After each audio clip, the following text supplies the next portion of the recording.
In the name of Allah, most gracious, most merciful, I begin with the greeting words of paradise. Assalamu alaikum wa rahmatullah. And as you heard, these words mean peace be upon you.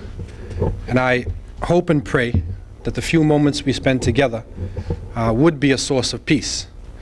And also it would help us to understand each other more. I think it is a very good idea to have topics that bring people together of different nationalities, of different religions, and different ways of life. And I was really glad to see that there were a number of student organizations who had sponsored today's event. And it is time, really, for people to have more dialogue, to really begin to deal with topics, not only from what is given to us in the media, but actually, as we say in America, from the horse's mouth, or as they say in academia, from primary sources, going right to the primary source. And so tonight, we are hoping, inshallah, to look at part of the history of the Iberian Peninsula, what is known as Spain and Portugal today, and to bring to light some of the history that is not so well known in many of the institutions, but yet I feel is very crucial in understanding not only the history in the period that we'll deal with, but also in understanding what is going on today. And this topic, when we say Muslims' legacy, it is important for the non-Muslims who are here just to shed some light on what Islam is itself.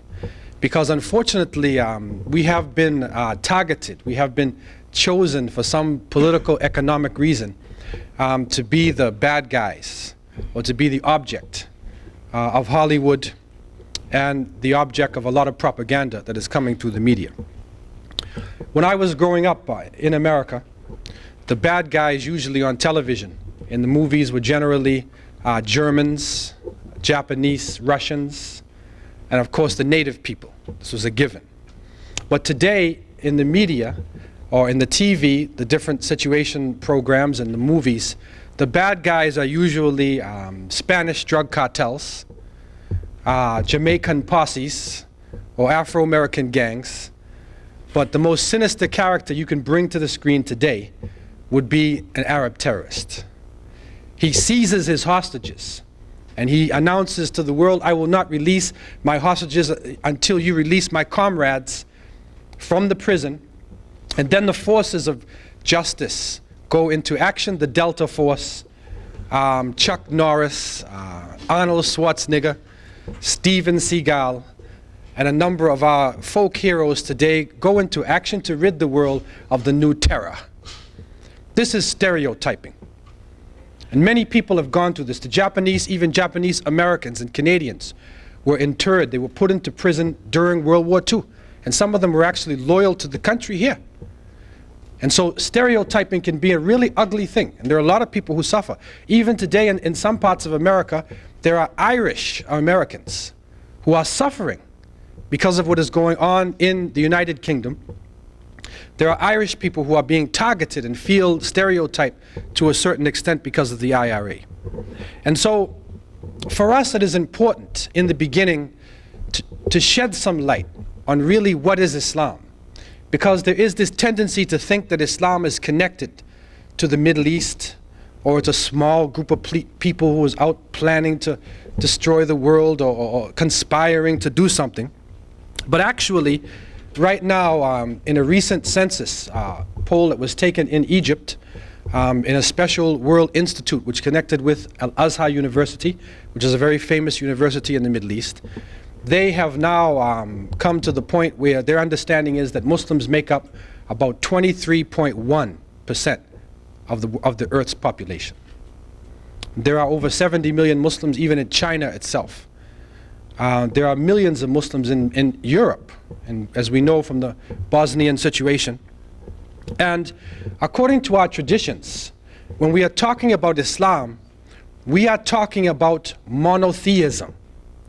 We are actually talking about a relationship with the Creator, where the person makes their devotion directly to the Creator, without any intermediary, without using the sun, without using idols, without worshiping through people, the human being goes directly to the Great Spirit.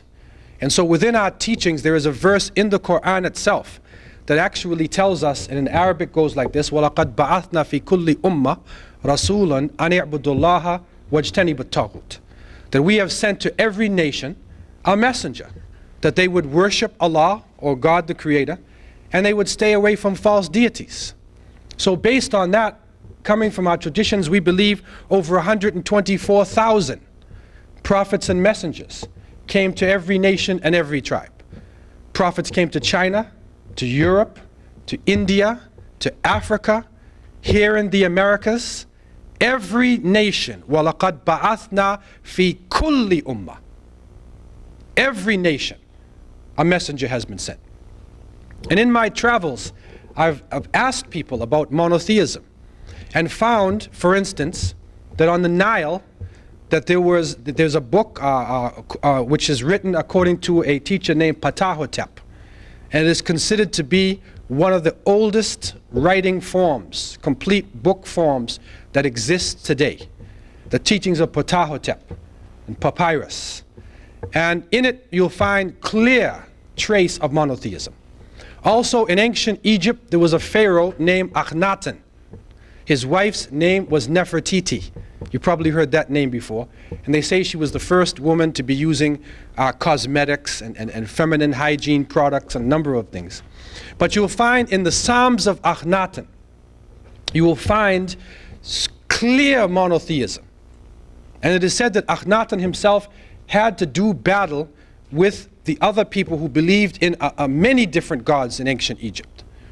And so the Psalms of Akhenaten, and in the Qur'an there's a surah, Hujurat, and it is almost like you're reading Surah Al-Hujurat in some places. It talks about the tongues and the colors and the way that all people have been made and that there is one God. And so Akhenaten was really struggling to institute the belief in the power behind the sun, not the sun.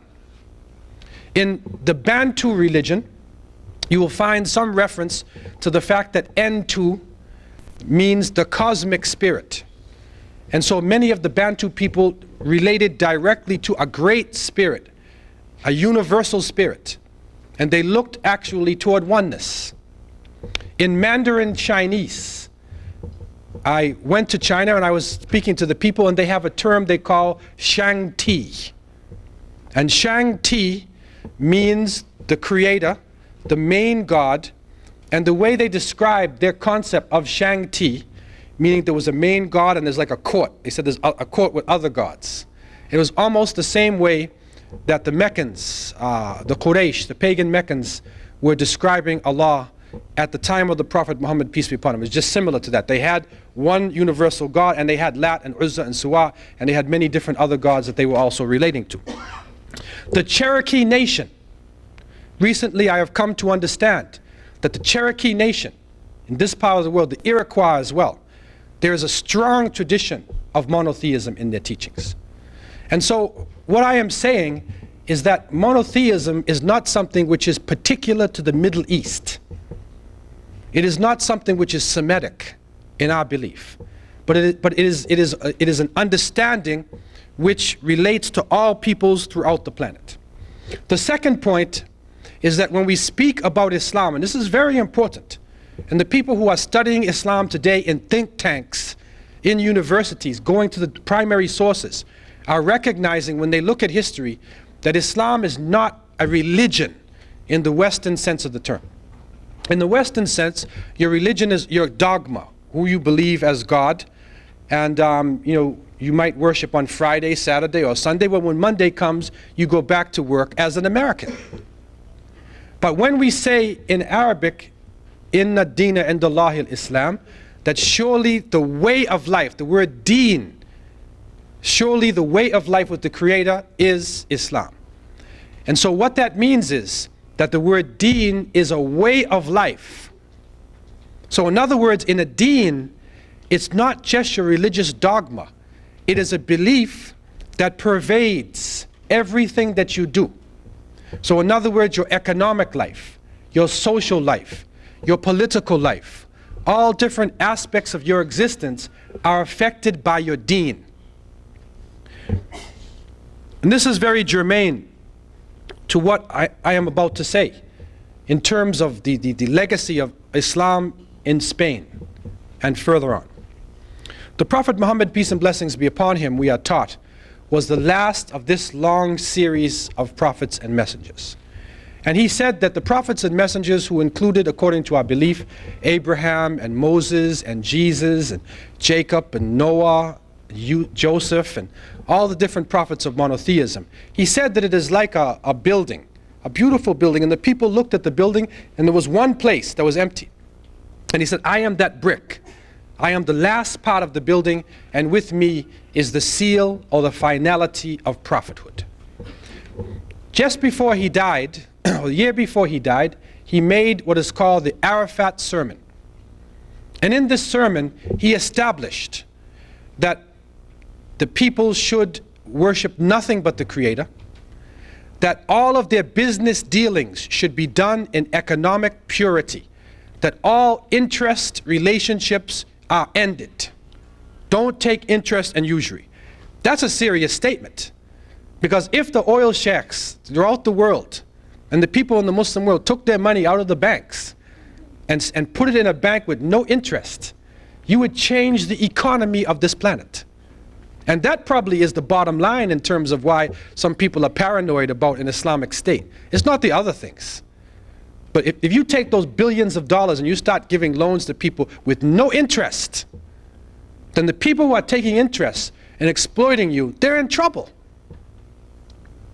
And so he said all economic relationships should be developed in purity. He also said, do not harm other people. Do not oppress other people so that you would not be oppressed yourself. He also confirmed for them that there is no preference of white over black or black over white. There's no preference of Arab over non-Arab or the non-Arabs over the Arab, except for taqwa. It is the piety and the right action that separates the people. He also established that men have rights over women, but women also have rights over men. He also established that if you follow two things, he said, I've left you two things. This is the Qur'an, the book of Allah, and my sunnah, my way. If you follow them, you will never go astray. And this was the essence of the message that he left with his followers. And he told the people who are present that they should take this message to the people who were absent. And they took it to different parts of the world. And we are coming to realize that many of the words that we look at in English, if you could go back before the time of Queen Victoria, if you get a dictionary before Queen Victoria's time, then they tell you the roots of the word. And so there are many words that have Arabic roots, that have Turkish roots, Persian roots, many different languages. But you don't get the roots of these words. Even in America, there are many place names and there are many common terminologies that we are using that actually have roots that can go back directly to the Arabic language and to Islam. Just some of the places that we had discussed the last time I was here, but some of the places, there's a long list. When the Muslims went into the east coast of Africa, they found a base of operations for the Persians, and they called it Maq'ad al-Shah, and Maq'ad al-Shah became Mogadishu. They went down to the east coast of Africa, and the base of a colony was set up by Musa ibn Baig. Musa ibn Baig, Mozambique. They found some islands where the moon was really bright, so they called them Juzr al-Qamar. Juzr al-Qamar is now Comoros Islands. They went into the Indian Ocean, into the South China Sea. And a Harvard University team led by a man named Barry Fell, F-E-L-L, who wrote a book called Saga America, found inscriptions all throughout the southwest of the United States. They also found a map. And on this map, it had Panama, it had the Hudson Bay. It was showing North America. And it also had islands and some Kufic writing, and then there were other pages of this writing. And they were describing these islands in the Pacific, and they said Juzr al-Hawa. Juzr al-Hawa, there's a lot of wind around these islands, and this Juzr al-Hawa becomes Hawaii. Also recently, another researcher also found some interesting information. He found that when they were traveling in the area of the Hawaiian Islands, they found a harbor. You know, there's pearls there. You know the Pearl Harbor in World War II, the Japanese bombed Pearl Harbor. It's a key point in the history of World War II. And so they said, in Arabic, pearl is lu'lu. Or you can say lulu. That's another way of pronouncing Arabic. So they said, huna lu'lu. Or they say, Honolulu becomes Honolulu. And so you have so many names that I could spend the whole evening just going through the names of cities and places. It's an amazing study, really. What is important for us tonight is that in 711, Tariq ibn Ziyad, rahimahullah, a Berber from North Africa, following the commands of his leader, whose name was Musa bin Nusayr, rahimahullah, who was the leader of the Muslims in North Africa at the time, went across the straits, which is now known as Gibraltar. He had stopped at a mountain, so they called the mountain Jebel Tariq. So Jebel Tariq is Gibraltar. That's where it comes from. He stopped at the mountain, and they were actually responding to a cry that was being given by monotheistic people who were living in the Iberian Peninsula. And when you study the history of the Iberian Peninsula and the Gothic people, and you study the Catholic Church and what was going on, right around that time, around 711, there was a king named Roderick. And he was ruling the area in a feudalistic way, in the sense that the people were really in grueling toil, and they were suffering underneath his rule. And the Jewish people who were living in the Iberian Peninsula were being tortured, and there's a report that over 50,000 of them were forced to accept Catholicism. They were forced to change their religion, and they were being persecuted. And so a number of monotheistic people were being persecuted, and they called out to Musa bin Nusayr. And there is a report even of a ruler, Roderick's ruler, his name was Julian. And he was controlling Ceuta and Tanja. He was controlling this coastal parts of Morocco for the king of the Iberian Peninsula. And you know, he was oppressed by the king. There's a long story about Julian. But Julian went to Musa bin Nusayr. And he said, the people are ready now for liberation. They're ready for somebody to take them out of this rule into a rule where they will live under justice.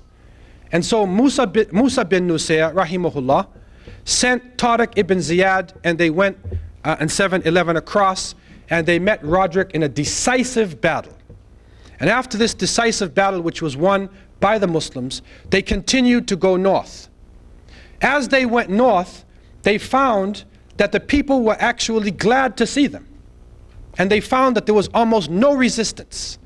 And so by 3 years, within 3 years, and Musa bin Nusayr actually later on caught up to Tariq and joined the forces. And within 3 years, they had taken control of all of Spain except the northwest corner of Spain, the mountainous regions in the top. That's the only part of Spain that was left for them. And they controlled the whole area. And it is interesting because there is a document which was describing a treaty that was made. This was done between Abdulaziz ibn Musa ibn Nusayr, and it was in 713. And it was between the Visigoth prince of Murcia, Theodemir, and this was about the surrender of a particular city, Orihuela. I hope I'm pronouncing the word right. And when it discusses this treaty between Abdulaziz and the prince of Murcia, in the treaty it clearly states that the Christians and the Jews who were living in the city would maintain their synagogues and churches, that they would be allowed to have autonomy in the city, that the princes and the rulers in Murcia would be able to maintain most of their belongings. They did not have to surrender their belongings to the Muslims. That just about all of the slaves in the city were immediately freed. And when you see this, when this treaty came about, the people were joyous. The taxes that were on them in Roderick's time were lifted from them. And so this type of justice, when established in a practical way, the news of this spread throughout Spain. And this is really, I believe, the reason why the Muslims were successful in taking so much of the territory in such a short time.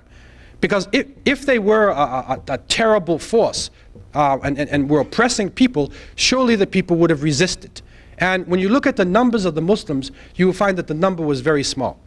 Some reports say that when Tariq met Roderick, Tariq's forces were only somewhere between 16 to 20,000 men. Roderick's forces were over 100,000. That's the type of odds that they were facing. But the people were suffering under oppression, and so they were able to establish themselves in the Iberian Peninsula. What developed out of that was what I would call a multicultural society. It's a multicultural society where people were allowed to be non-Muslims and have their own houses of worship. They were allowed to carry on with their arts and sciences. They were also allowed, to a certain extent, to even judge themselves.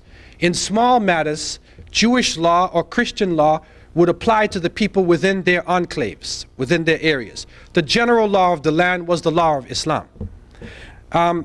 Also, it was a common thing to find a person in what the Muslims call Al-Andalus. It was a common thing to find a person who could speak Arabic and a dialect of Spanish and could read Latin. So with this ability, being able to speak Arabic, speak Spanish, read Latin, they were prime sources of translation. And so that multicultural context that they were living in allowed them to be sources of information where they could go from Latin right over to Arabic. They could go from Arabic into Spanish, into Latin. And so that kind of a society developed to such an extent that even in Jewish literature, Maimonides, Ibn Ma'mun, was one of the famous philosophers and scientists of Jewish literature. He existed during this time, and it was considered to be, during the Muslim rule, one of the golden ages for the Jewish in terms of arts and sciences. They called the country Al-Andalus. This is an Arabic word, and it means something to the effect of to become green at the end of summer. To become green like a garden at the end of the summer. And it was such a beautiful place. And the way they describe the cities in Al-Andalus of Toledo and Seville and Granada and Cordoba, Valencia, and the areas, the descriptions that come in the literature is beautiful descriptions of people being able to live what I would call in a holistic fashion. They were able to develop science in such a way that the science did not destroy the environment. This is a very important accomplishment they made. It wasn't the size of their buildings. It was not the size of their guns. But they were able to, for instance, take water and bring the water down from a mountain using aqueducts, using canals, and canal it all through the cities so that every house had access to running water. And they did that without destroying anything or damming anything up or blocking anything. They did it in such a way they were using gravity. This is a holistic way of approaching things. And if you go to Granada today, you will still see the waterworks are being used from the time of the Muslims. The water is flowing all over the place. And this was a great accomplishment that they made. Among the products that were introduced into the West through Al-Andalus, I'll name a few of these products to you. Cotton, paper, glass mirrors, street lamps, salt, colored glass, silk, satin, pepper, cinnamon, handkerchiefs, deodorant, kerosene, linen, firearms, cotton balls, paper money, postage stamps, book binding, clocks, ceramic tiles, nitric acid, soap, astrolabes, compasses for navigation, slide rules, rulers, surgical instruments, windmills, spinning wheels, rose water, maps, globes, citrus and nectar fruits, carpets, eyeglasses, curtains, test tubes, porcelain, fine furs, velvet, almanacs, and encyclopedias. So you can see right away that some of the contributions that they have made, that's a legacy in itself.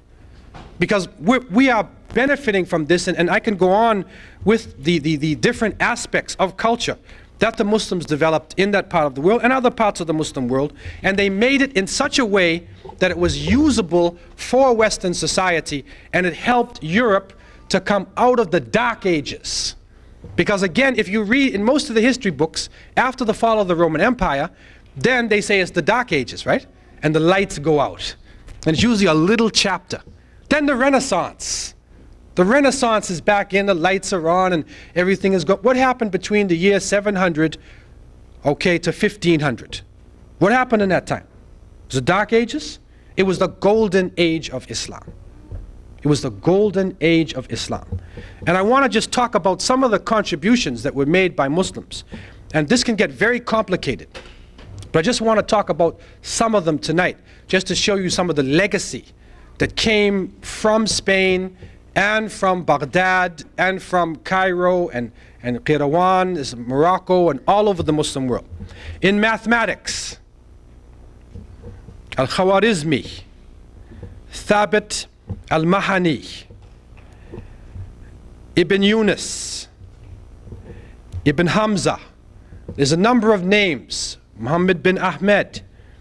Some of the achievements made, they began algebra and symbols and equations, developed Arabic numerals, sifr, 0, Arabic numeral system. They established a logarithm. They founded the general formula for solving third-degree equations. They founded trigonomic ratios, formulas, and equations. And you can continue to go on, and you'll see calculus and trigonometry and all of these areas of math have a debt to Islam.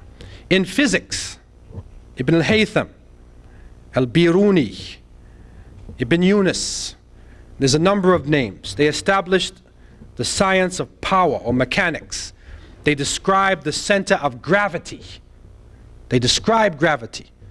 So when that apple hit Newton in his head, okay, he was probably reading an Arabic book, and it woke him up from his sleep, and then he turned to the page on gravity. But what comes to us, the apple hit him in his head, and they say he discovered gravity. Muslims had described gravity in details long before Isaac Newton. Also, they described mechanical properties of geometric bodies. They developed the hydrometer, aerometer, the lever, balance, scale. They measured specific gravity of different substances. They invented the pendulum, the spring and wall clock. Also, you find in chemistry, Khalid ibn Yazid, Jabir ibn Hayyan, Al-Kindi, Al-Razi. You find they introduced atomic theory of matter. They developed processes of evaporation, sublimation, crystallization, distillation, filtration, pigmentation, melting. They introduced methods of steel making, metalwork. They developed procedures for dyeing of cloths and textiles. They established preparation methods of chemicals, sulfuric, nitric and hydrochloric acids, ammonium chloride, silver nitrate, mercuric oxide, chloride, sulfide, sodium. They developed chemical processes and methods for manufacturing of glass, soaps, perfumes, resins, oils, paints, paper, sugar, gunpowder. They introduced the uses of jars and flasks, scales and tubes, and you can go on in terms of the things they were introducing. In astronomy, Al-Battani, Al-Biruni, Al-Farghani, and you can go on. They developed astrolabes and sextants, prepared star catalogs and tables of planetary motion, named over 200 stars with Arabic names. They proved the earth as a spherical shape. They calculated the length of terrestrial degree, determined the earth's circumference and diameter. They measured solar inclination angle. They charted the positions and orbits of stars and planets. In medicine, you find Ar-Razi, Ibn Sina, they call him Avicenna. In his work, Al-Qanun fi Tib, the law in medicine, you find they performed gynecology, obstetrics. They wrote medical encyclopedias. They performed therapy procedures. They prepared mercury ointment. They discovered a blood circulation and described the pulmonary circulation and the function of lungs. They recognized the contagious nature of tuberculosis and the distribution of disease by water and soil. They performed surgical treatment of eyes, ears, and teeth. They used and described over 200 surgical instruments. Over 200 surgical instruments. It's amazing. They describe 130 eye diseases, and they characterize 143 drugs. In pharmacology, Jabir ibn Hayyan, Ibn al-Bitar, Dawood al-Antaqi, Ali ibn Isa, they prepared alcohol, acids, nitrates, carbonates. They introduced the use of picrotoxin. They prepared chemical medicaments in pills and solutions. They established chemist shops for dispensing prescriptions. They introduced to Europe quite a number of medicines and herbs which betray their Arabic name. Al-Kanna, alcohol, alcohol. Alcohol is Arabic word. Al-Kali, alfalfa, camphor, cotton, hakim, jasmine, saffron, etc. In geography, Hisham ibn al-Kalbi, al-Yaqubi, ibn Jubair, al-Idrisi, al-Mas'udi, and you can go on. They invented many geographic and surveying instruments and devices. They prepared many accurate and detailed nautical and land road maps of the world. They calculated and prepared ephemeris tables of ocean tides and seasonal winds. They described the lands and the natives of the New World in their reports. Now, someone would say, well, how do they know this? And you go on in astronomy, history, a number of subjects. How would they be so good in these subjects? I want to take two areas. In the area of geography and astronomy. So what is important about the stars and direction? What is important about the geography of the world? All of the Muslims, up until now, are concerned with direction. Because every time we pray toward Mecca. So therefore, wherever you are, you have to determine where Mecca is. I walk around with a compass on. And wherever I am, I can just do my compass, and and I can figure it out based on knowing, which direction it is, and find where Mecca is. So therefore, it was a natural thing for Muslims to get into the direction, and always to be looking at the sun, to know what time of day it is, because of the cycle of prayer. It's a natural thing. Also, pilgrimage to Mecca. Every Muslim should try to make pilgrimage to Mecca once in a lifetime. And so therefore, these complicated works in geography, like international road maps, were developed especially for Muslims to be able to travel from, say, China or India or West Africa or Northern Europe and travel to Mecca. So you find these complicating the same way today. If I want to go to Dallas, Texas, I go to the AAA and I say, I'd like to go to Texas. They say, okay, we'll give you triptychs. And they say, okay, take route such and such, and then you go south on that route, and they'll give you the maps all the way, right? So this is a similar thing. They show you the geography, and they'll show you, and many of these books are still existent today. You got to be able to read Arabic. And they'll show you, you take this route, and there's water on this side, there are hostile people over here, there's poisonous snakes in this area. They describe the way for you, so you can make it safely by land or by sea to get to Mecca. So it was a natural thing for the Muslims to be able to determine the different areas. Getting back to Spain now, we find that after Tariq ibn Ziyad rahimahullah, in the year 756 AD, a man by the name of Abdurrahman al-Saqar, Abdurrahman the Falcon, who came from Damascus. He was part of the Umayyad dynasty. For those Muslims or those who are studying history, he was part of the Umayyad dynasty. He fled because of an internal war that was going on. He fled to Andalusia. And he established, the people accepted him as their ruler, and he established a dynasty, a very important dynasty of Umayyads who were living there. And he was able to immediately establish his capital. He took Cordoba, we would say Cortaba. He took it as his capital, and he ruled from 756 to 788. From amongst his achievements, he built the great mosque of Cordoba. And in my slides, I'm going to show you some pictures of the cathedral. It's been changed into a cathedral. And he built the great mosque of Cordoba in 786. He also used an aqueduct, and he brought water into Cordoba, and he made bathhouses, bridges, castles. He built universities, and he made Cordoba in the 9th and 10th century. It would be what we would call like one of the wonders of the world. They use this terminology, the wonders of the world. Cordoba at that time would have been one of the wonders of the world. And the reason why I say that is because at that time there were over 200,000 houses. This is the 9th and the 10th century, the Dark Ages, right? So there's no other major city functioning in Western Europe. 200,000 houses, 600 mosques, 900 public baths, 50 hospitals. You could go in any direction and the streets were lit for 10 miles.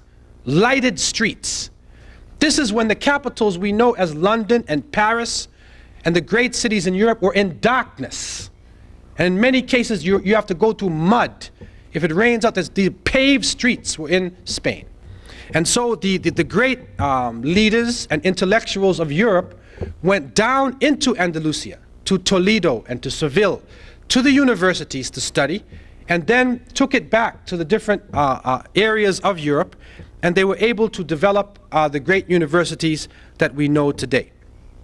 And so we find that Abdurrahman al-Saqar was able to establish a mighty dynasty. And after his time, there are a number of different dynasties, and if people want to talk about that in the question period, we can go into a little more details. What is important for us is two things. The first point is that many Muslims might ask, and other people might ask, why, if they were so powerful, why did they go down? Why, after such heights of civilization, you find them losing strength?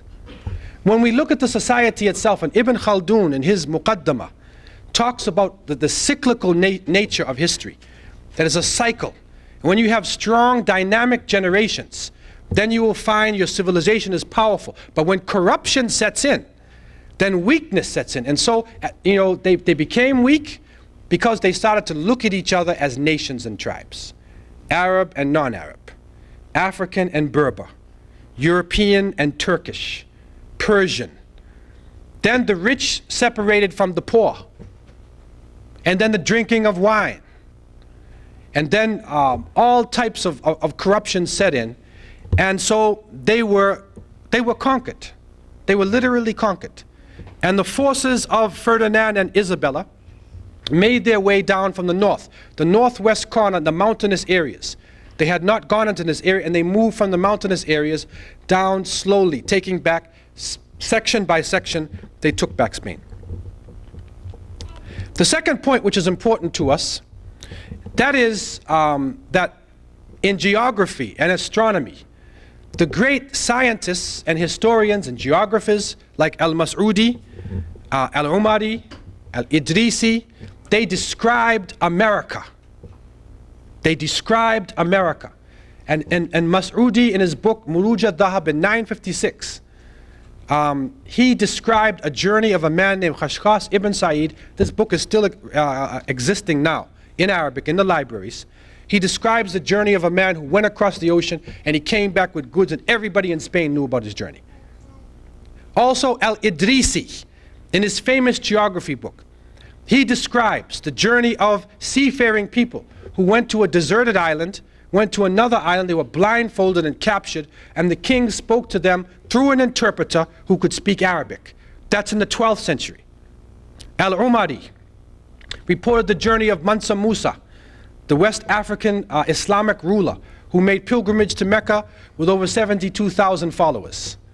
He carried so much gold with him, he changed the economy of every country that he reached. When they came into Egypt and they asked him about his authority, he said, I'm from a lineage, and my predecessor, Abu Bakr, crossed the Atlantic with 2,000 ships. These are Mandinka, of the Mande language group. And Mande writing is found in Brazil, it is found in Panama, it is found in Mexico, it is found in the southwest of the United States, and a man by the name of Leo Weiner, Harvard University scholar, and his book called Africa and the Discovery of America, showed that the Mandinka Muslims actually came into America and they mixed with the Iroquois and Algonquin First Nation people. And so a powerful legacy is there coming out of Andalusia, North Africa, and West Africa of people crossing. And those of us who truly read the memoirs of Columbus, don't just watch the movie, read his memoirs. Columbus knew, he went to Iceland first, then he went down to West Africa, and he described dugout canoes, huge canoes Africans going across. If you look and see the people who traveled with him, many of the people who traveled with Columbus and the early Spanish and Portuguese conquistadores, they were what we call Morescos. Now, what is Moresco? Moresco is, we find that in 1482, the Spanish Inquisition began. And in this Inquisition, they would take you to an inquisitor, and they check you out. Are you a Catholic or not? If you say you're not, they'll burn you at the stake. They'll torture you to death. And so thousands of people were dying in the Inquisition. Some people could not take the torture. The Jews were called Morenos, who could not take it. The Muslims were called Morescos. Now, what they had done when they were coming down, they conquered Muslims and they made them slaves. Is another term. It comes from Mudajjal. Mudajjal in Arabic is like a name of ridicule. So Mudajjis. These people were as slaves. And there was rules that were being passed with the Jews and the Muslims would be used as slaves by Ferdinand and Isabella and the forces of Aragon and Castilla when they were coming down. And so in 1492, the importance of that from our point of view, and it's always good to see history from two sides, right? 1492, like they said in 1992, it is the age of discovery, right? The quincentennial, 500th celebration of the age of discovery. And I'm asking myself, and many people will ask, especially if you're a native person, right? And many of us have native blood. My grandmother's a Mohawk, right? So I'm saying, if you have this blood, you're asking yourself, when Columbus landed on the shore, okay, the people were standing there looking at him. So how can you discover a place when the people are standing there looking at you, and they've been there for 10,000 years, they have great civilizations, the Aztecs, the Incas, the Olmec people, the Mayan people, they had pyramids. There's pyramids in Mexico. Go to Belize, go to Mexico, you see pyramids. In Peru, there's pyramids. Mexico City was larger than any city in Western Europe. The Aztecs had a complicated society, constitutions, governments. The Aztec calendar is similar to the Egyptian calendar, the ancient Egyptian calendar. The Cherokee Nation in the United States, they had 3-story apartments, man. But you don't hear that. You hear Christopher Columbus discovered America in 1492. What I would say is that Christopher Columbus was discovered in 1492. Because he was lost and he bumped into the Caribbean. He thought he was going to India, so the great Khan, right? So he said, you're Indians. Indians, the people here, they don't know India, but said, you're Indians, okay? But what is interesting for us now, we're tracing the names. And you'll find on the Nina and the Pinta and the Santa Maria, you trace some of these names. The captain, I think it's of the Pinta, is Boabdil. He has a name, Boabdil. This is a Moresco name, Abu Abdullah. Okay, and you find Rodrigo de Triana, you find especially the person who sighted land first, he was a Moresco. So many of the people who came into the region here, and I had the opportunity to live in Jamaica for a while, to travel. I went to Honduras, to Costa Rica, to Panama, to Curacao, to Belize, to the islands in the Caribbean, Puerto Rico, asking different people, checking the names of the people, checking the history. And what we come to realize is that actually what happened in the region was a genocide. The native people were exterminated. Disease and treachery, that the native people who populated the islands and the region suffered under this rule. And one of the worst things that was done by the conquistadores was they used to burn the books. They would come into an area and they would burn the books. And when you burn people's books, you're destroying their history, man. You're destroying their memory of themselves. And this is part of the reason why we're confused, and researchers and historians who are trying to do research, you gotta like get a lot of pictographs and wall writings and things, because we can't find the writings and the people could write. And so we find this legacy in the region. And I want to touch on, just in conclusion, before we go into the question and answer period, I want to touch on the fact that there is a book, and anybody who's interested in this book, I have the name of the book, and it's about a group called Melungeons. And these Melungeon people, there's a man called Brent Kennedy, and he had this disease, sarcoidosis. And you know, we have these people in the South, and many Afro-Americans may have like an ancestor, like in the South you were like Native, or you're white American, or there's another one called Geechees. They're not natives and they're not Afro-Americans. We call them Geechee, like Portuguese, okay?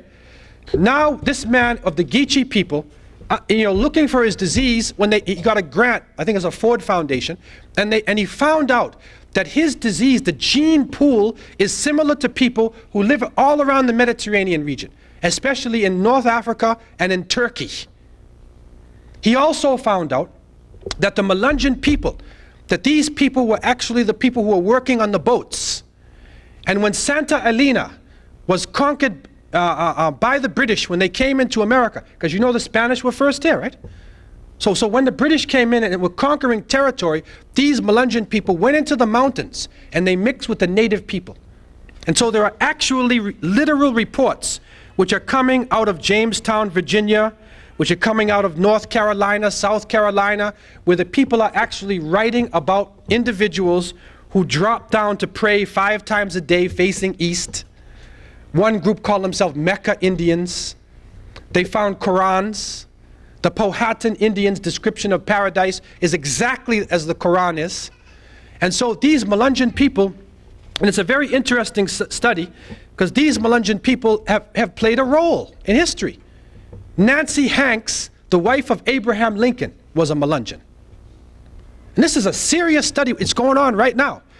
And people who are coming from that part of the world, who have names like Bennett and Coleman and Adkins and Goins and Williams, if you're coming from that part, you probably would be one of these Melungeon people. And so they had an impact which is not being discussed in the history books. Also, when the Spanish were opening up the Southwest, there were Muslims, as I said, Morescos. Some of them they brought right in from Morocco. One famous guide, Estevanico went all the way to Arizona and opened up a lot of the territory in Arizona. And so Alcalde system, the Spanish were using Alcalde system of law. It is from the Arabic al-Qadi, which means the judge. Amir, like the Amir that means the ruler or the leader, is the mayor. Right? Amir al-Rahal is the admiral. The Sharif, meaning the controller with the gun, is the sheriff. Some people even look into California, they look into the word Khalifa in terms of California. It's amazing. And you know, there's a study which is done by a brother named Yusuf Murua. He did a study, an interesting study, and he found in America, there were names being used by the natives, Arabic names. Now, I'm not saying that the whole of the native culture was from Muslims. No, they integrated with the population. But Mecca is found almost 100 times. Medina. You know, there's a city called Qur'an, Louisiana. There's Mecca, California. Medina, Ohio. There's the Meccan Indians live in Seattle, Washington area, called Mecca Indians. And so you will find these names being used all throughout the Americas, that there was a contact being made, you know, and that it was through the legacy of these people who had fled the Inquisition and had come to this part of the world and had brought their culture in, mixed with the people here. There was an interchange going back and forth, and the legacy of what happened out of Al-Andalus still affects the world today. The basis of the computer age through your number system, the scientific method, the historical method, the basis of many of the sciences that we are studying in this university. And so this is part of the legacy of Muslim Spain. And you know, I would also change that title of the Dark Ages, you know, and really it is the Bright Ages. It is the age of light, because the light was all over the world at the time. Okay? And so darkness maybe was for some people, but it was not for all people. And I think that the only way we can really go forward as one race, the human race, is that we have to appreciate the histories and the struggling and the suffering of all people. Tell Columbus's story from both sides, man. Tell it from both sides. What did the people think when he came? When he said to them in Spanish, "I conquer you in the name of the king and the queen," they probably said, "Cool down, man, drink some water." Probably tried to calm him down. Okay, you have to tell the story from two sides, right? And I'm not getting on Chris too, because Chris, it's the mentality. It's a mentality of Balboa. He discovers the Pacific. I mean, people are on the Pacific for so long. Another one discovers the source of the Nile, and they knew it for 10,000 years. Another one, Vasco da Gama, the Cape of Good Hope. Good hope of what? You want to go around the Muslim world and get to India and China. That's the hope. And so tonight's contribution really is to try to tell the story from another point of view. And I hope and pray, inshallah, that this can be the beginning of a period of understanding, and that the rest of our lectures this week would give more awareness as to the legacy of Muslims and Islam, and the need for people of conscience to come together in the coming years as we go into the 21st century. And so I leave you in peace. Assalamu alaikum.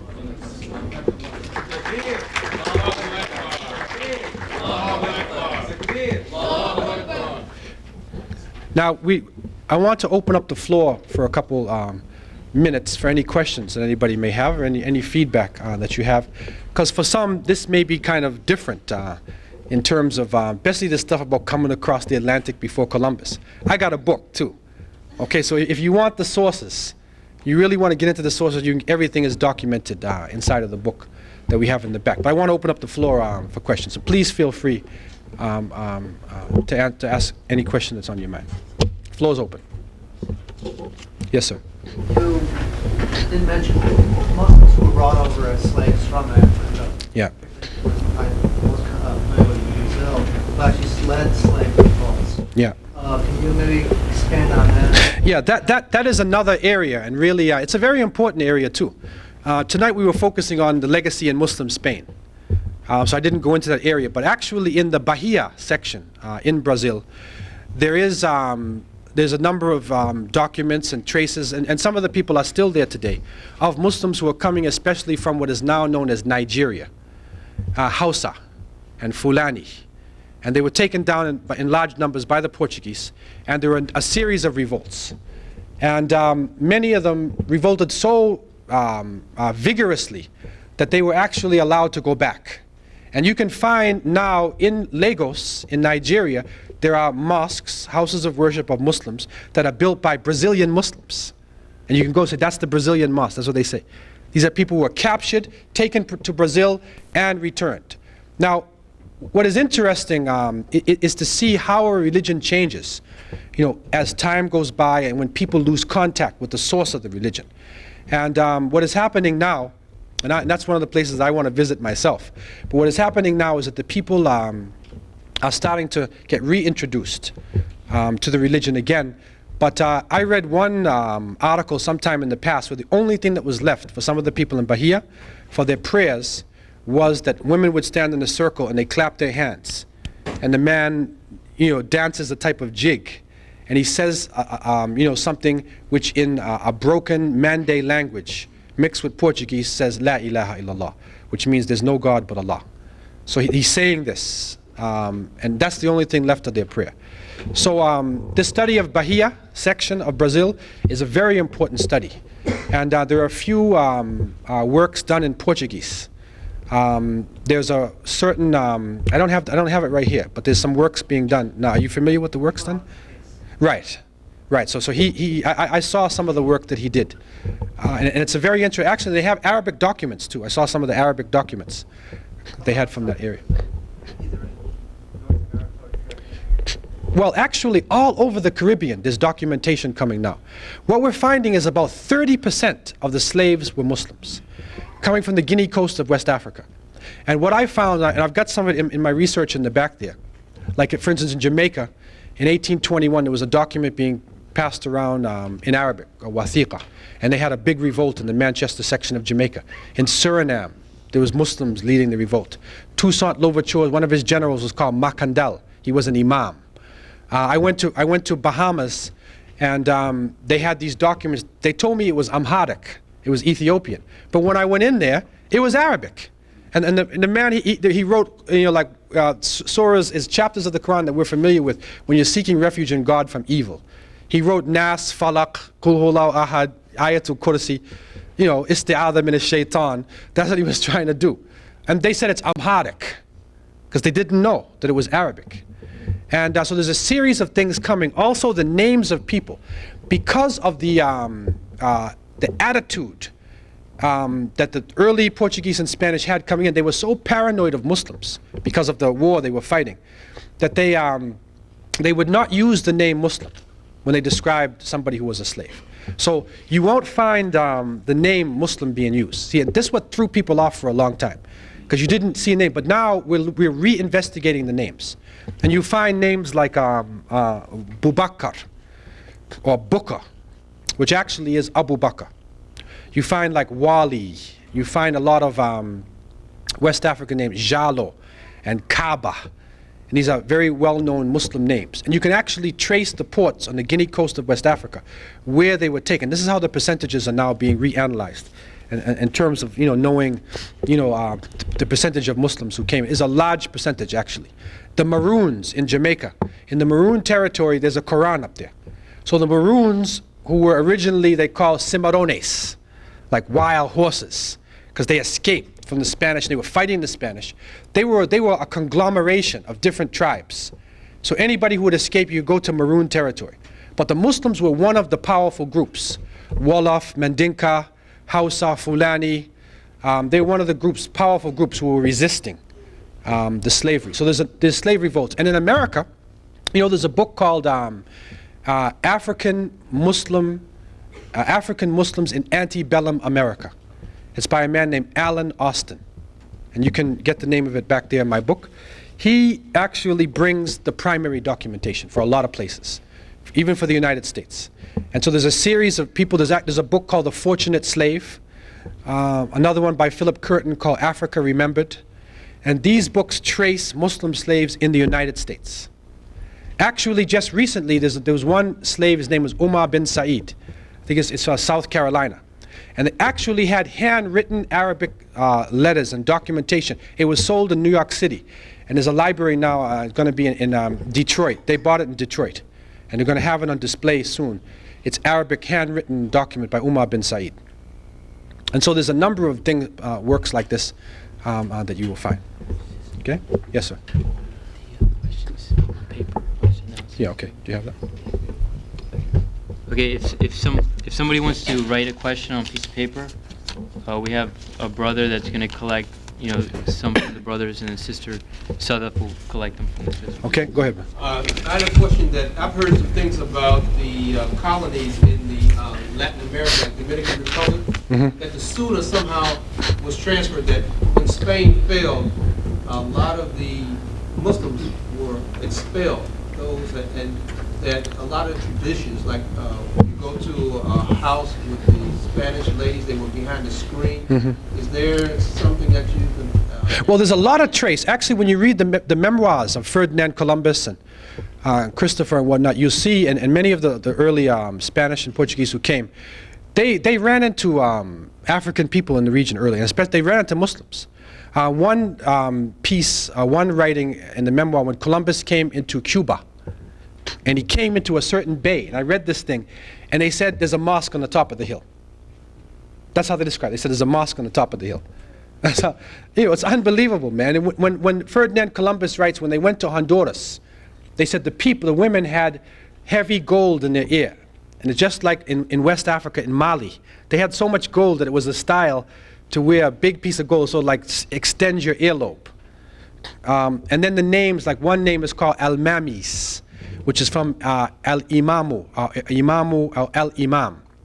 That's a West African way of saying that, you know, the leader of the prayer. And that is a grouping of people in Honduras. So it's all over the place, you know, in terms of, they even, and Columbus also writes about, in one of the memoirs, he's writing about, a boat came by them. And they said when they looked at the boat, the men on the boat had on a type of cloth which had the same patterns as the cloth in Granada. And some of the women on the boat had a veil over their face, like some of the women in Granada used to wear. So when they described this boat, they said, this is in the Caribbean. They ran across this. So like, you know, they're running across these things all the time, but you don't get that. You know, they filter out that aspect. I have a question. Yeah. Is there any connection between Alaska and Al-Aqsa? I haven't heard any connection between that. Al-Aqsa? Al-Aqsa is the furthest mosque, or the foul place, yeah. I don't know. I mean, there's a lot of names that you can start to get things out of. One question here says, as a historian, do you find that many of your non-Muslim colleagues argue and disagree with Muslim contributions? Yes, actually, this would be considered revisionist, a type of revisionist history. That you know, some of this history is like a no-no in certain circles. But when I put out my first issue of Deeper Roots, this book I have here, the geography department of McGill University in Canada, they challenged me. And they brought me there and fed me lunch and everything and set me up and said, okay, now give it to us. So I spoke to them for about an hour straight, right, going through all these contributions and all this stuff. When I was done, there was silence for about 5 minutes. Nobody said anything. And the leader, you know, the head of the department said, you have challenged everything that we stand on. Like, everybody was silent. Then they started to come at me. Now, they're geographers. I'm not a geographer, right? They admitted that it was possible to cross the Atlantic. They freely admit that. Because Thor Heyerdahl, the Scandinavian scientist, took a number of journeys. He used papyrus materials, and he went from Morocco, and he went across using the currents, and he went right into Brazil and the Caribbean. So they admit that it's possible. What they were arguing with me, they said, how'd they get back? And they wanted me to prove, like, you know, geographically how. I'm not a geographer, man. You know, so that's the only point that they could get me on, you know, which current it was they came to go back and all that. But they admitted freely that it was possible for people to cross. We know even the Celtics, like Viking people from the north, the Phoenicians, many people crossed the Atlantic, man. They got us stuck in this Columbus syndrome. But Chris was late. He was very late, man. Like, many people were going across the Atlantic and the Pacific. The Polynesian people, Chinese people, they made contact with the Americas on the Pacific side. And if you go into the culture of the people, you will see Polynesian blood, Polynesian traces, if you go on the Pacific side. So it's just a matter of going to the documentation and looking at it from another people's point of view. That's all it is. How do you answer criticisms that since you're a Muslim, your view is biased automatically? Well, you know, I mean, I could say if a person's, you know, European, you know, then he's biased when he writes a history book that says Christopher Columbus discovered America. They call it Eurocentrism. Okay, but you know, in historical circles, the bottom line is your documentation. It's your argumentation which comes out of your documentation. So I don't care what you are. The bottom line is like, what's your proof, man? Bring it to me. Show me your reasoning and show me your documentation. So it doesn't matter what you are. If you're open-minded and you have the documentation, and really, you know, the documentation is there. It's not like it's not there. It is there.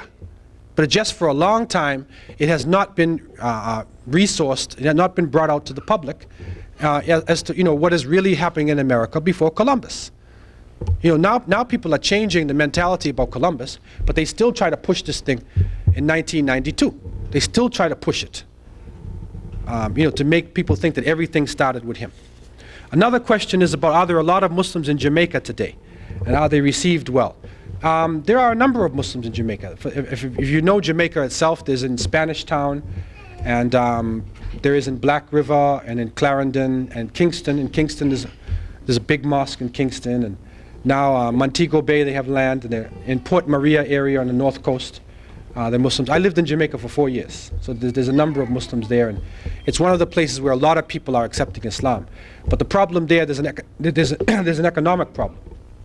So unless you have employment or some way for people to, you know, deal with their life economically, it's hard to really practice a way of life that's very different from society, unless you've got an economic base. And I think that's the problem the Muslims have today, is a practical way where people can accept Islam and they can really change their life completely.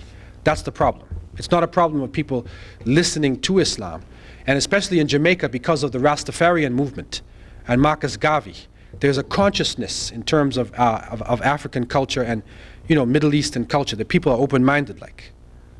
So people, there are a number of people. Jimmy Cliff, if you don't even know Jamaican culture, Jimmy Cliff, he's a Muslim. His name is Naeem Bashir, is his name, Jimmy Cliff. Okay, anybody else have a question? Yeah. What about the myth about Islam being spread by the sword? Yeah, also one of the propaganda things I said, just like, you know, the terrorist thing that comes today, like historically, they say that Islam was spread by the sword. And, you know, they have this image, they say Saracens. You know, what happened was, because when you really look at the Crusades, I believe, were really more economic and political wars as opposed to religious wars. Because really, when you study Islam, there's not that much difference really between early Christianity, Judaism, and Islam. And Christians and Jews were living in the Middle East at that time, and they didn't have any problems. But economically, when Marco Polo came back, and the princes in Europe realized about the treasures in the Middle East, and in India, and in China, they needed to open up the trade routes to go through. The Middle East is that central zone, so they wanted to control it. So really, I believe it was more economic and political than it was actually a religious war. And so you find that a body of literature comes out of the Crusades, where they describe, they say Mahomet, meaning Muhammad, they say he was a devil worshipper, you know, and they say Saracens, means Sharqiyun, Eastern people, Turks, and whatnot, and they just start to describe Muslims with this curved sword, accept Islam or I'll chop off your head. But the Quran says there's no compulsion in religion. Truth stands clear from falsehood.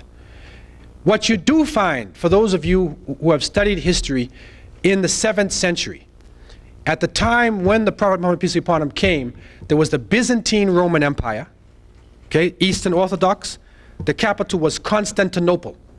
And there was the Persian Empire, Sassanid dynasty, okay, in present-day Iran. And so these were the two world powers in the Middle East. And so they attacked the Muslims. The Romans attacked from the north, and the Persians attacked from the east. So the Muslims responded to the attack. When they responded to the attack, the Sassanid dynasty was in a corrupt state, and it fell. And so they opened up all the Persian holdings. The Byzantines were also in a weak state, And so they took the Byzantine holdings in Palestine and they went right around North Africa. They were all Byzantine Mediterranean holdings. So it was a war going on between the Muslims and the Byzantine Roman Empire. Other places, when you look at the spread of Islam in other places, you find it's mainly merchants and it's mainly people of knowledge who are spreading Islam. It's not the sword. The largest Muslim country, 170 million, is Indonesia. No army went to Indonesia. Only merchants by the sea and ulama, scholars went. That's all. There's no armies went there. So again, it's like a stereotype. I will be honest with you though, is that we have the right to defend ourselves. And some people don't like that. And that's one of the aspects of Islam. The Qur'an says, if somebody does you harm, then do back to them what they did for you, or you can forgive them. Right? Like it's not totally eye for eye, tooth for a tooth. It's not totally turn the other cheek. You got two alternatives. So the verse says, if somebody does you harm, do to him what he did to you, or you can forgive him. And the end of the verse says, and forgiveness is probably better for you, if you only knew. So, but it gives you the right to establish justice. And so that's why in the slavery period, many times the Muslims were the people leading the revolts. Resistance, man. Because people have a right for self-determination, and they have a right to defend their land. And I think that's a principle that everybody treasures. In America, this is a founding principle of the country, with the British, right? In all of the countries, right? I mean, it wasn't for everybody, but I'm just saying, on paper, right? It's a founding principle, so everybody has that. So we have the right to say that we have the right to self-defense. We have the right, not to be oppressed. And that's a clear, statement that comes out of Islam. And I think this is what makes some people paranoid. But the whole propaganda, about the sword is really something that was made up. Were Muslims or new Christians important at Prince Henry the Navigator's School in Portugal? Were there crew members on Portuguese ships exploring African coast? Did Prince Henry use their maps? Yes, the Muslims were crucial to the Portuguese and the Spanish. And I would say probably the majority of the seafaring information that was being used by Prince Henry, the Navigator, came from the Muslims. Because if you look at the civilization, you're going to find the majority of their technical knowledge. I mean, Muslims were in Spain for 700 years, man. 700 years. America is only 200 years, right? 700 years. And you start going into Spanish and you'll see all these Arabic words, which are regular Spanish words now. So many Arabic words. So 700 years, man. And especially in navigation. The Portuguese is well known. They went down, Cape Verde Islands. They went to West Africa. Vasco da Gama, was actually, they led him around there. The Muslims helped him, showed him the way. So yes, it was very important, and the maps were very important. I have a map on the cover of my book there, of Mas'udi, al-Mas'udi's map in 956. It's the oldest map in the world that shows America on the map, 956. It's the oldest in the world. And Mas'udi did a map for the king of Sicilia, or Sicily, the king of Sicily. He did a map for him. And so you find that it was very crucial for the people in those days. Another question is it not also important to suggest that today's Muslims could contribute meaningfully to civilization? Yes, and really actually, Muslims are making a tremendous contribution today, but it's not mentioned. Even if you go to Cape Canaveral, right, and you look at the scientists' names, you look in American universities, engineers and doctors, and you're going to find a significant proportion have Arabic or Turkish or Urdu or some Muslim name. A significant proportion of scientists today in America have these names. So there's contributions being made right now, but it's not being recognized, as a body. Partially because, we don't seek recognition just for the name itself. It's like riyah. It's like sort of showing off, like that type of thing. But there is a great contribution, being made. But I think Muslims just need to be more more forward, not be ashamed to come forward with the culture. We was here before Columbus, man.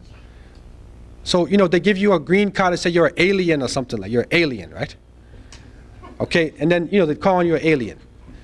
You know, so we're not aliens, man. We were here before Columbus. So how can you be an alien? See this point?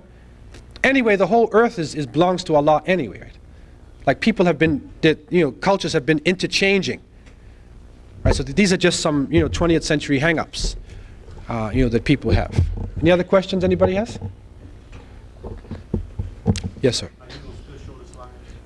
Yeah, inshallah, we're gonna show the slides. We're gonna take a break, and then we're gonna show some of the slides. I have some slides for those of you before you go. It's some slides on Spain, on Cordoba and Granada, Gibraltar, and then something from North Africa as well. Fez and Marrakesh, Rabat, some from Rabat, showing the architecture and you know, some of the different things. Okay, so I think I'm going to stop here, and we'll take a break. Anybody who has any other questions, you can ask me straightforward, and then afterwards we'll come back, inshallah. Wassalamu alaikum wa rahmatullah. But the Rock of Gibraltar is a very strategic position because it sits at the mouth of the Mediterranean. And so people have fought over this rock in this position for a long time, for thousands of years. And so that was the first part for me, to go to the rock. And again, the rock, Gibraltar, is Jebel Tariq. So that itself has a connection with Islam. Also, you look at the walls there, and when you're in Gibraltar, you know, if you can look at structures and see the size of the bricks, like the wall that's there and the inner wall and then the houses, you can see different time periods, and you'll be able to start to recognize what they call Moorish architecture, the Moors. They use that terminology. It's referring to people of color, but actually the Moors means the Muslims who were living in Spain. I guess the most famous one here in America is probably Othello. The Shakespeare, Othello, right? They had a movie with Othello too, right? So now he's famous. Is it Fishburne, Larry Fishburne? Now, on the rock itself, as you go up, I wish I had. So it makes you feel like Right here, on the rock, see that right there? This is a Moorish fort. That's a fort built by the Muslims. And that's as you're going up. And when you get up near the top, actually inside, there's a series of underground tunnels. And in World War II, it was a very strategic position. And the Allied forces built a network of underground tunnels there, and they were living inside of there, and they were storing equipment. And when you look closely up there, if you can get close, you'll see that there are monkeys. There's monkeys up there too. They live all up on the side. And the British have a superstition that as long as the monkeys are there in Gibraltar, they will control the mountain. So they actually replenish the monkeys. You know, it's like a superstition they have. But the British control, and the Spanish are angry about this too. And so that there's a problem that's going on. And, you know, I'm coming from Canada. And so I had a problem because at that time, if you know what was happening in '95, you know, there was a big boycott because of the fish with the Spanish, right? With Canadians. So I made it in just in time. As I was leaving, the Spanish authorities gave me a lot of trouble when I was leaving, you know. So I was coming out of Canada. So this is right up at the fort itself. And it says when the Moors recaptured Gibraltar from the Spaniards in 1333, they rebuilt an earlier tower, ruined in the fighting, into this solid tower of homage, which has since withstood 10 sieges. So this is a tower that you'll meet when you first go into Gibraltar. This is the inside of it. They're doing it over again to show how the Muslims lived on the inside of the tower itself. Now, when you're standing on the top of the rock, this is a shot from the top of the Rock of Gibraltar. And then you're looking down on the Spanish coastline. So you're facing east. And you can see the airport runway down on the bottom. That's the runway. Now, this is on the left side, just like the rest of the runway. And it goes right out, you know, if he doesn't have brakes, you're going to go right back into the ocean again. But you go around there to Al Jazeeras. That's another Arabic word, Al Jazeera. So they say Al Jazeeras. And you go around to the town of Al Jazeeras, and it is from there you can catch the train that will take you up to Qur'an. So this is one of the fast ways to go. Also, you can catch a boat over there which will take you to Morocco, to Tanja. And I eventually came back down and took the boat from there, Al Jazeeras, and we went to Tanja, and then from there into Morocco. So after taking the train and getting off in Cordoba, now we're coming to the city itself, and this is the river going out there, Qualdiva, if I'm pronouncing it wrong, if anybody speaks Spanish. Huh? Yeah, Cordoba is the city, but Qualdiva, I think it's Qualdiva River. Anyhow, this is also like it's a Muslim name, the name of the river. It's dry. It was a dry season, but you can see the tower that's there. That's a Moorish. That's Muslim also. You can see the architecture. And this is also right across the bridge from the main city. And this is a Muslim tower that was there. And a man by the name of Roger Garudi, who's a person who had accepted Islam, he was given a large grant. And so he has a display inside of this tower now, which is a very interesting display. And this is from the roof of the tower. And you can see in the middle an aqueduct. You can see the old, how they move the water. A water wheel. That's on the top of the tower too. So that takes you across. And in the middle there, the big building in the middle is the cathedral, which used to be Al Jami'. This was the Jami' main mosque in Cordoba, which was originally built by Abdurrahman al-Saqr. You know, he's the first major Khalifa who was in the area there. So as you're going across the bridge, this is like some victory symbol that they were using there to stand for the conquest. Now it's interesting when you're in Cordoba and many of these cities, you know, to note the streets there. Now those of you who are from Muslim countries, it's like you're in Morocco, and you know, you could be in a lot of places. I mean, I remember being in a city called Lamu, which is in Kenya, right, the Swahili coast. It's exactly like this. It's the same type of narrow streets and the way that the buildings are built. Because the buildings are built in such a way, the emphasis is not placed on the street. The emphasis is inside the building. Because the Muslim emphasis is that your home would have a big courtyard where your family can be, you know, inside there and relax themselves, and have a courtyard and have everything they want right inside the house complex itself. And now we're coming to the cathedral. And when the Spanish took over, they converted this from the main Jamiat mosque, which was probably the largest mosque in Europe at the time. They converted it to a cathedral. This is a shot from inside the courtyard of the cathedral. Now you can see it's a little dark, but this is something left there on the wall where you can see totally the Islamic doorway and the designs and everything. It's still there, left intact. This is one that was left intact. But this is how they convert it. The door is there, and then you look on the top and you'll start to see other types of sculpturing, and they add on to it.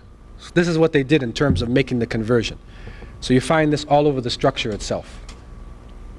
And now this is inside. And from what I was reading in one tract, that the people who took this place, they actually wanted to destroy everything, including the columns and everything. But the king at the time had some appreciation for architecture, and he said, do not destroy the columns. So the columns are still there. That's the Islamic style column. But you see, if you look down on the bottom there, you see the squares on the bottom? These are graves. the aristocrats were given portions of the cathedral to bury their family members in it. So these are graves, and all throughout it you have sections where it has graves, and they put gargoyles and all types of creatures and things on the wall, and statues and images. And unfortunately, this is really, for us, it's really defacing a mosque, because the graves are not supposed to be inside of the masjid, and you're not supposed to have statues and pictures and things inside of your masjid also. Now this is the main mihrab, and you know, it really hurt me, because he's dealing with the verses, you know, huwa Allahu alladhi la ilaha illa huwa alimul ghaybi wa shahada, and then at the end it says subhanallahi amma yushrikun. Allah is glorified and above all that they associate with him. And then shirk is all inside this place. Polytheism is all in the place, man. And it really hurt to read those verses, you know.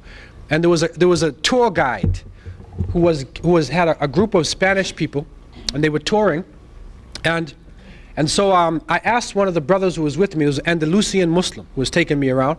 So I asked the brother, I said, stand in the crowd and just listen, tell me what he's saying to them.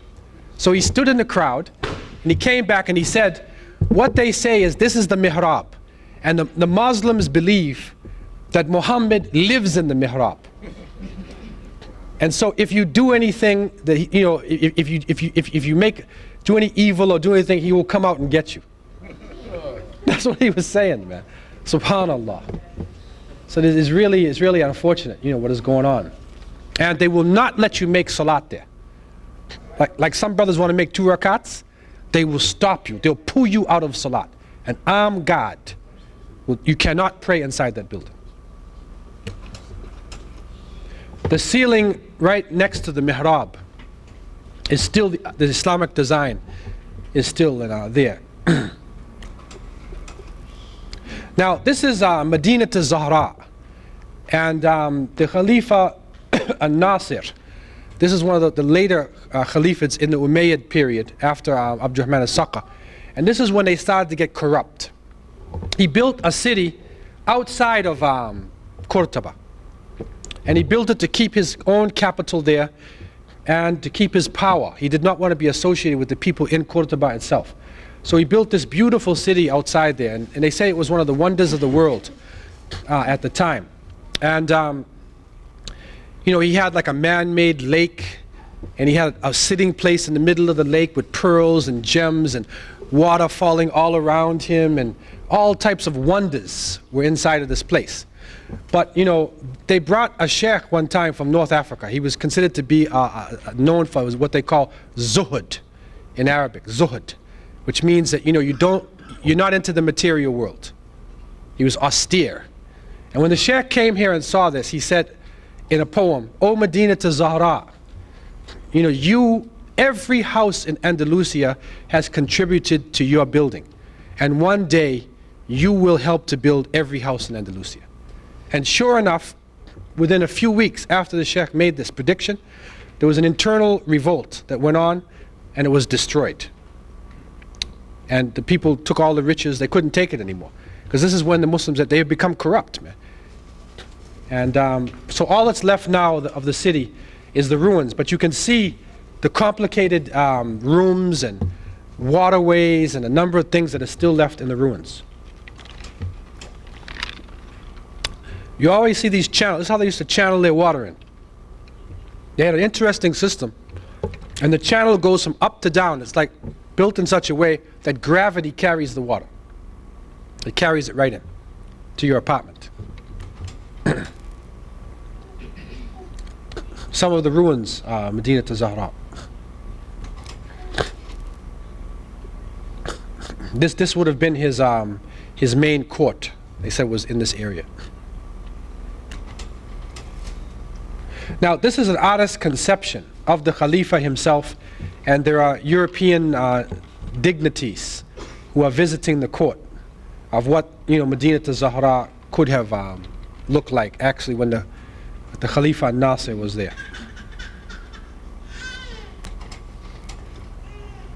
Now what is interesting, by the mercy of Allah, that after centuries, after the Inquisition and after resistance continued in Granada for a long time, they have found now that the people maintain their faith. And there's actually what they call Ajami script, which is Spanish. It is a dialect of Spanish written in Arabic. And so they did what we call tafsir, explanations of Quran, hadith, and a number of books in this Arabic script, which is actually Spanish language. And they're finding them now in excavations underneath houses and buildings. They're bringing these scripts up. And there's a Dr. Ali Katani who's written a book in Arabic, in Bi'at al-Islam fil Andalus. And he has actually bringing these things to the surface. And it's very interesting to see this script being used. So now what has happened, when the Spanish government allowed freedom of religion, the Andalusian people, and there was nationalism. So each province looked into its history. If you're from Aragon, or you're from Valencia, or Castilla, wherever you're from, everybody looked at their own province. What is my history? So the Andalusian people found that they were Muslims. They didn't even know it. But when they really started looking, they found that they're probably descendants of Muslims. So now there are hundreds of them who are accepting Islam. And many of them are former members of the Communist Party. So they're like really good organizers. Really good organizers, man. They need some spirituality though, but they're really good organizers. And so they have organized here, and one of the brothers was there in this place. This is a restaurant. So it's a restaurant, you see, al-halal, maqan, mat'am. So it's a restaurant and coffee house. And so the Spanish people come in here, and Spanish people really like it. And they sell couscous and hummus and many different, Arabic Muslim foods. And you go inside, and they also give you dawah. They give you like the message of Islam, and it's a very nice place inside here. This is the Al-Jama'ah Islamiyya bil Andalus. This is the Ikhwa there. That's how it looks on the inside. It's kind of a dark shot. It's not so clear, but this is what it looks like.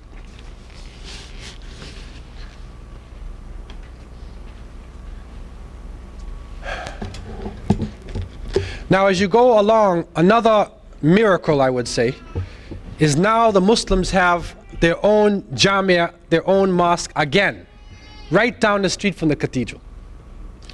So as you turn the corner in this small street, that's what you look at. And you look up the top, you can see it there. This is the masjid there. And all this is the complex where the Muslims have re-established themselves there in Cordoba. So this is the Masjid al-Andalus, and also it has International Islamic University. International Islamic University. And if there's anybody who's interested in contacting the Islamic University there, and they have some courses and they can teach you Spanish, and they have scholars coming from Morocco who are teaching there also. They opened up in 1995 in the spring, in the fall. Anybody who's interested in that, I have a little brochure with me, which I can leave with Hasib and the brothers and sisters here. If anybody's interested in this, you can contact there. You can even go to school there in Cordoba. It's an international Islamic university. So this is the masjid there, and I went and we had Jumu'ah Salat, and the Khatib gave the khutbah in Arabic and Spanish. Arabic and Spanish. That's the masjid now, alhamdulillah. And they built it like a scale model of what the old Cordoba one was too. It's very small, but alhamdulillah, it's really well done. It's well done. They really use the space well there. They economize on the space. Now this is some shots, this is where the university is, where the classes are and dormitories and whatnot there. That's another shot on the inside. With the university. And the flag they're using actually is the flag used by the Muslim leaders in Al-Andalus. وَلَا غَالِبَ إِلَّا اللَّهِ. That's what they used to say. There is no conqueror or no irresistible force except for Allah. And when you go to Qasr al-Hamra, Al-Hambra, and many of the places, you will find this written all over the place. وَلَا غَالِبَ إِلَّا اللَّهِ. That was their theme in Andalusia. So, and that now is the flag. The brothers and sisters have resurrected the flag. This is a very significant move that they're making, actually. It's very significant. Now going on from Cordoba now, these are just a few shots that I'm able to show you here because of time. Now as you go south, Granada. And Granada was the last stronghold of Islam. And I think part of the reason why Granada was able to resist is not just because the Muslims had some special army or something down there. It is because it is naturally protected by the mountains. It is protected by mountains on all sides, and it goes right down to the sea. And so you can see in the back, I think I don't know if it's a Sierra Nevada, I don't know if it's Sierra Nevada, but it's a big mountain range there. Look, it's snow on the top of it. So all you gotta do is guard the mountain pass. And so they were able to hold off Ferdinand and Isabella for like even, I think it's about 150 years more than the other parts of Andalusia. So Granada was the last place, and in 1492, Abu Abdullah, known as Boabdil, he surrendered Granada. And what was sad is that in his treaty, and you can see written copies of the treaty, it was said that as long as you pay your taxes and you accept Ferdinand and Isabella as your ruler, you can have your mosques, your women will be honored, your madrasas will continue. And within 20 years, they destroyed all the mosques, raped the women, and ruined the schools totally. And that was really sad. And they even had to go back in the mountains again and resist. And they resisted for another 100 years after that. But they were finally put down, and many of them went across and they settled in Morocco, in Libya, in Tunisia, in Cairo, Egypt, even as far as Sarajevo, Bosnia, which was another cosmopolitan place. There were some Andalusians that made it all the way to Bosnia, so that they were like scattered all over the place. And probably a lot of them also came to America on the ships. So this is going now to Alhambra Palace. And they didn't destroy this. I guess it was so beautiful that they didn't destroy this. But they destroyed the other masjids and places in the city. Now when you're coming in, you can see the imposing size of these doors and everything. And this is the fortress part. They had a military part on the outside to defend them. Look at the size of this wall, man. See that doorway there? Thick wall they made. As you look from the top down, this is where they kept their ammunition, and this is the military section where they would defend it against people who are attacking.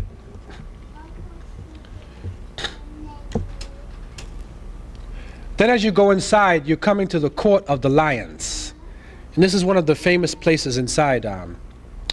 It's an amazing building. It's an amazing building. You always find water. Water was all around the place, and that is because Muslims have a preoccupation with tahara, with purification. And so water is there, and always you're finding the water being used, and then they had ways of running it in and running it out. Now, when you look at this, you also see how they have influenced Spanish architecture. And so if you go to California, even buildings here, you can still, right, especially in Miami, look at some of the houses, right? How the roofs on the houses, the red roof, it's got those like tiles. That's from them, man. It's Muslims. This is the legacy. There's a hotel here, very big hotel, historic, built in the 20s. It's called the Biltmore Hotel. It's actually got parts that are exact copies. The Biltmore? The Biltmore Hotel. Biltmore Hotel. If you go to check which part of Miami is that in? It's right around here. Exact copies of it. The brother who is with me, I'm on the right, and is a Portuguese brother. He left from, he was sent by the Jama'ah in Cordoba to take me to Granada. And so he's on the left there. He's originally Portuguese, he accepted Islam, and he's one of the students in the university there. And he's doing very well. He's learning Arabic, and he's doing very well in his studies now.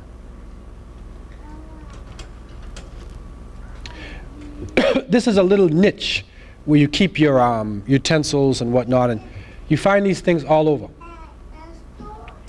Everything has this beautiful calligraphy and artwork all over the place. It's really amazing, man. Now, this is a shot, it shows like the bedrooms, places where they would, bedrooms and little niches. It's everything. It's a maze. It's a maze of rooms and this is a special part that I really used to like this picture here. I had this picture when I was in Medina, and I always kept this picture with me, and I finally made it to where this picture was.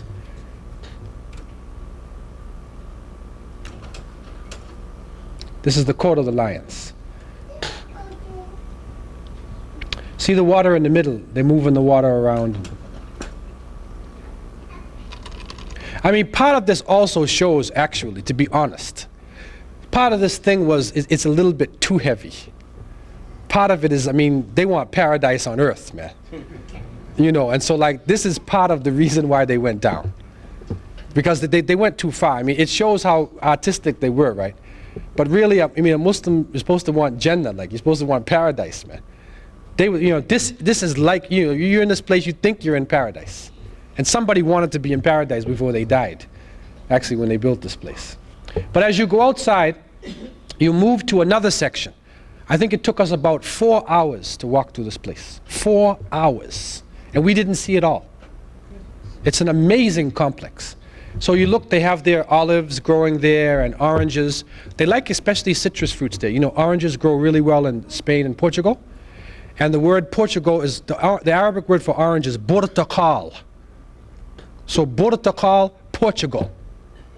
Out of the Portugal, the land of the oranges. And up until now, you get really good oranges that come from Spain and from Portugal. This is, as you're walking along, you see these, this is how the water flows. Where the darkness is, you see it's going up to down, and this is how they build it. So right there, as you walk by that, you hear the water trickling. So the water's moving all the time inside of the city. It's amazing waterworks. And that's another section. Hacienda. Hacienda. All of these things comes from this. You know, we used to watch Zorro. You know Zorro? The Z. All that chivalry, riding on the horse, and all that, the hacienda and the nobility. That's all from Islam, man. It's all from Islam. This is what they call the summer section, when they wanted to go and relax, especially in the nice weather. So this is another section altogether. It's a really beautiful section too. He wanted it, Tajri, you know, Tajri min tahtihi al-anhar, and you know, Jannah, man. He wanted Jannat and Aden. He wanted paradise, man. And this is the Islamic community in Spain, Al-Jama'ah Islamiyya fi España. And that is in Granada, one of the places in Granada. And this, I want to show Imam Siraj Wahhaj. I got this for him. This is Masjid Taqwa. You know, Imam Siraj is the Imam of Masjid Taqwa in Brooklyn. I said to the Imam, this is your chapter in Granada.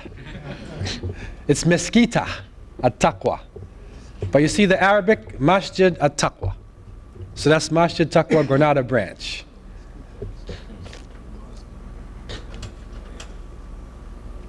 Now we left Granada, and we took a bus and went down by the coastline there, and now we're crossing from Algeciras. We crossed over to Tanja. This is North Africa you're looking at.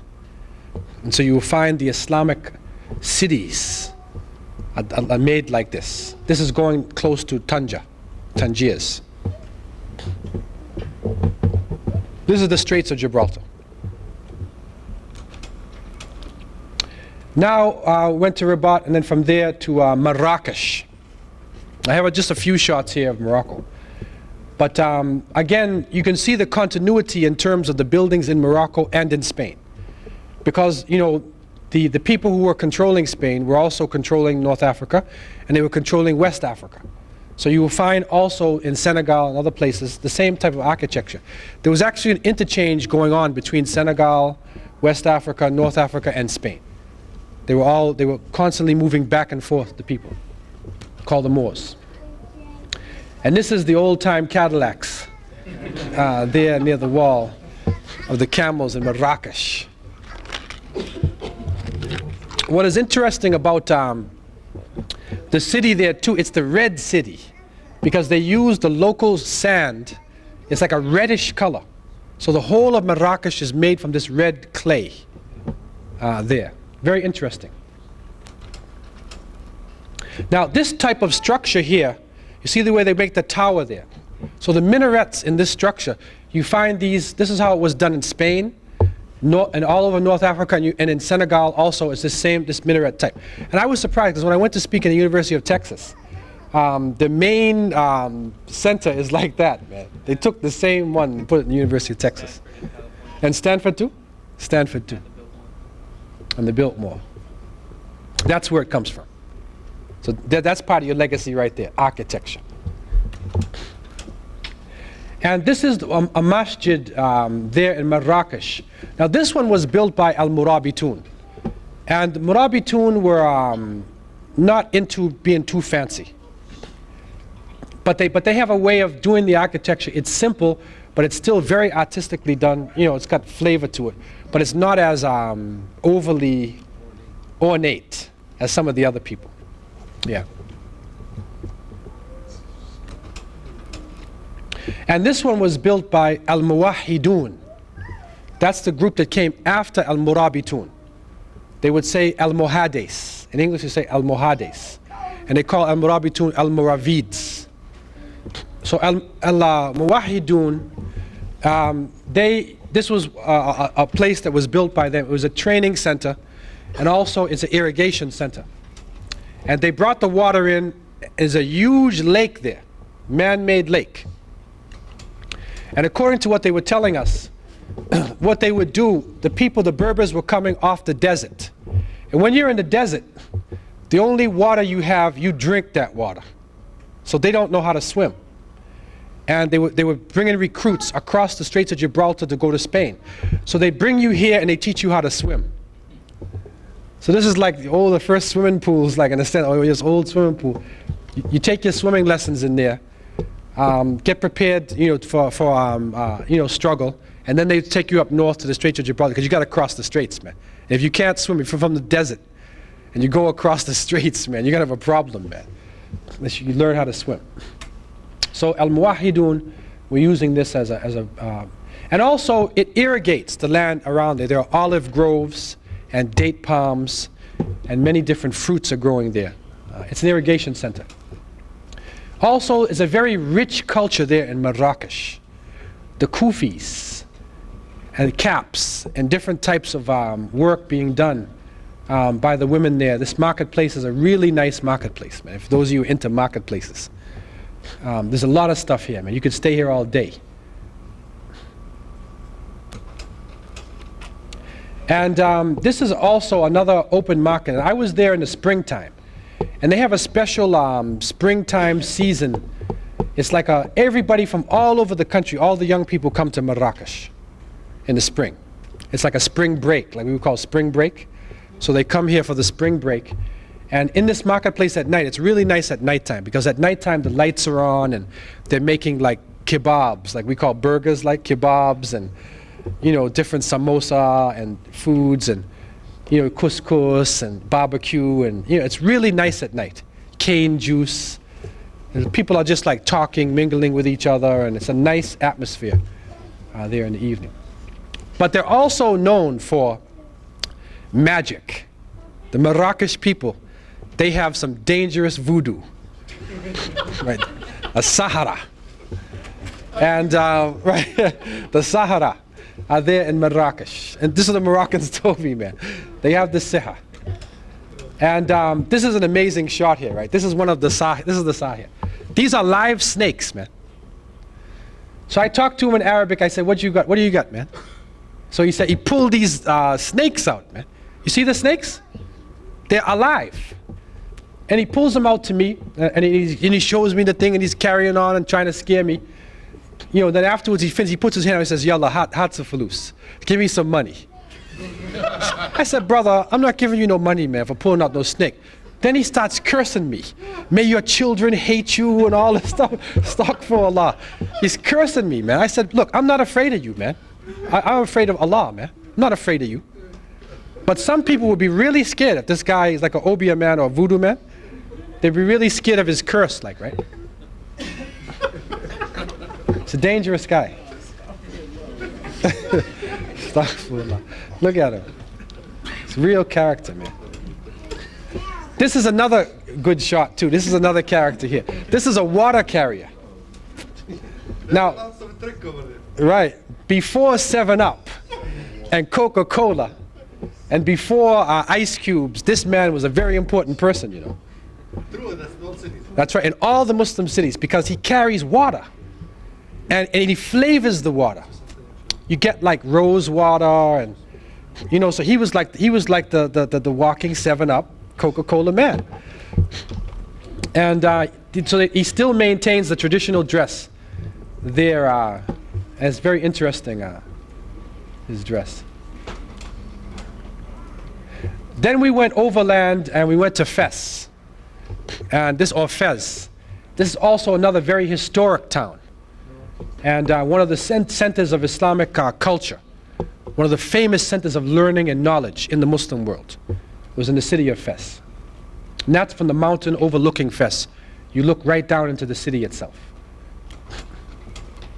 Now you see the design now is a little bit different here.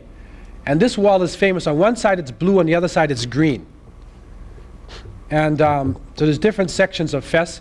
And there are different quarters. And the people know the quarters and the sections of Fez. There are different people. There are woodworking people living in one section, silversmiths in the other section, Qur'an readers, you know, different types of people living in different sections of Fez. And again, you see the streets, you think of Spain, right? And that street there. And that's your taxi right there. That's the taxi. You have to ride donkey. You can't ride any cars in Fez. Because the streets are too narrow, right? Which is good, because there's no pollution in the things that the automobiles build. If any of you know Kenya, Lamu, the city of Lamu is just like this, off the coast of Kenya. It's an island. It's exactly like this. This is the old madrasa, Qirawan. This is one of the old centers of learning in Fez. And it's just for display now, because it's very old. But you can see the architecture is still there. And it used to be a dormitory and school where the students would stay, studying Islamic studies. This is now the modern architecture. This is part of the King's Palace in Fez. And so he's taking the old style and putting the modern thing out now. And this is one of the famous masjids there also, in Fez. The Moroccan flavor. That's where you make your wudu. You make your ablution there before the prayers in that place there.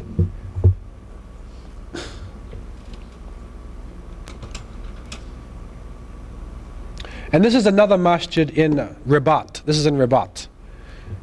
And you know, and I took this one because it's a classical mosque. I mean, they have taken, you know, different forms of those of you who are into architecture and geometric design.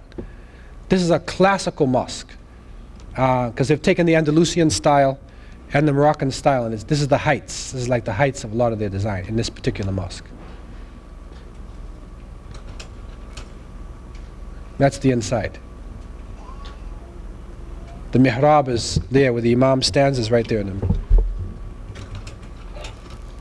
Now look at the work they do on the walls. It's amazing. It's an amazing set of work. There's Arabic writing there and everything. Now, those of you into geometrical designs and whatnot, you can look into this. You can like spend a long time looking in, and you can see how they move around the objects, and you get lost inside of this. And the six-pointed star, actually the Star of David, was used there. It was not a symbol of Zionism or anything. It was just, actually they say, from after the time of Jesus, Isa alayhi salam, that many of the tribes of Israel migrated to North Africa. And so they have an old tradition in the desert area and in Morocco, a very old tradition. So the Star of David is one of their normal symbols. And you find it in their hats and a lot of the things. But you know, it does not have a political meaning at that point in time. Geometrical, just geometrical. This is the same mosque showing the place for ablution. Again, when you see the roof, then you can see a lot of the roofs in the houses here in Miami and whatnot. The style of building the roof.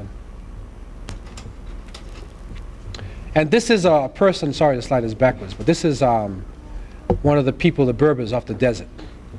That this is what the Murabitun look like. That's what they look like, man. Tariq ibn Ziyad and whatnot. And they cover their faces in the desert because the sand and whatnot. And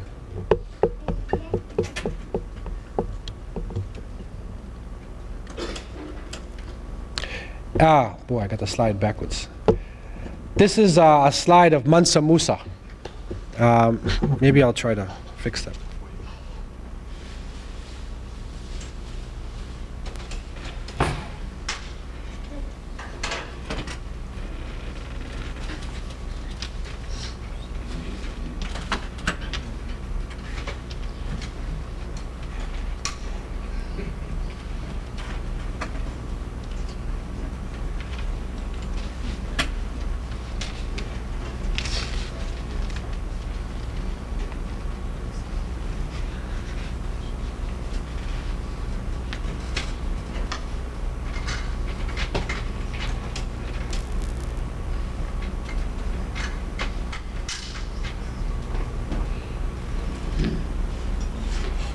Here it says the great African king Mansa Musa, king of medieval Mali, but also popularly known as king of the Moors.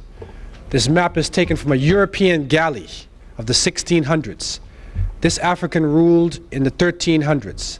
The empire of Mali was larger than all of the states of Western Europe combined. It dwarfed the Holy Roman Empire. So this was a map that was made by the Europeans actually, when they were because gold was coming out of West Africa. This is why they even called gold guineas. The word guinea was originally being used. It's coming out of West Africa. And this is the map I was talking about with Barry Fell. Sorry, I got it backwards, man. I just changed it. But this is the map, the old map that they found, which shows you just turn around your eyes, but it shows Hudson Bay in Panama. It's an early map of America. Okay. Okay. Any questions anybody has about anything? Okay, so we want to thank you for your patience, and inshallah, hope to see you again soon. And those of you who have come, those non-Muslims, we want to invite you to continue to come to the Islam Awareness Week. There's some other very good speakers who will be here, Imam Siraj Wahhaj, and also, what's the other brother's name? Raphael is a very interesting Spanish-speaking person who is very, very, spirited speaker. So if you can see him, you really benefit from his approach. Subhanakallahumma bihamdika nashhadu an la ilaha illa ant nastaghfiruka wa natubu ilayk. Bismillahir rahmanir rahim. Wal 'asr innal insana lafi khusr illa alladhina amanu wa amilus salihat wa tawasaw bil haqq wa tawasaw bis sabr. Wa sallallahu ta'ala ala sayyidina Muhammad wa alihi wa sahbihi ajma'in. Wa akhir da'wana alhamdulillahi rabbil alamin. Wassalamu alaykum wa rahmatullah. Peace be upon you and have a safe journey home.